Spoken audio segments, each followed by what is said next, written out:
My name's James Donaldson. I'm Executive Officer for Wet Tropics Waterways.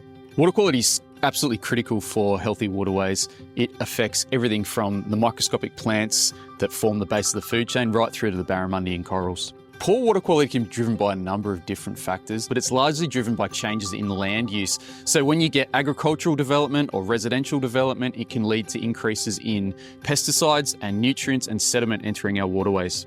I'm Fiona Barron and I work for Terrain Natural Resource Management. How do we know where the problems are and what's causing it and what we can do about it? In early 2008-2009 there was a large science program, the Paddock to Reef Monitoring, Modelling and Reporting program that was established to bring all the science together and so we could understand what was happening where and what could be done about it. So the Wet Tropics is known as a particular hotspot for the runoff of pesticides and nutrients, and that's for a number of reasons. Firstly, because we have extremely high annual rainfall, which causes a lot of leaching of nutrients and pesticides from the soil into the groundwater, into the surface water. We also have very short, sharp and steep catchments that cause very high velocity runoff in our wet season. And the third reason is because we have a lot of urban and agricultural development in our lowlands, which is very close to the coast and the reef and some of those sensitive environments that we have here in the Wet Tropics. There are three main contributors to poor water quality: sediment, nutrients and pesticides. The sediment suspended in the water can reduce the amount of sunlight that can penetrate the water. So that's a really big issue for things like seagrass and corals, which rely on sunlight to generate their energy.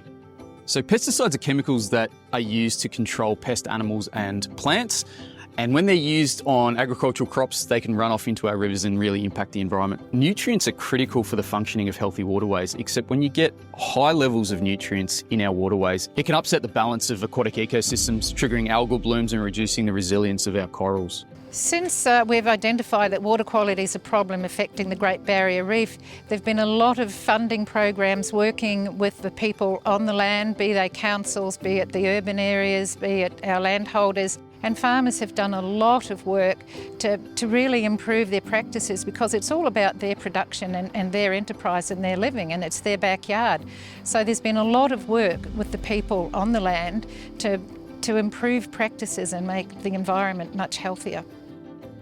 So the Tully and the Johnson catchments emit the highest and second highest loads of dissolved inorganic nitrogen in the Wet Tropics, and so given their proximity to the reef, that makes them a high priority for water quality initiatives.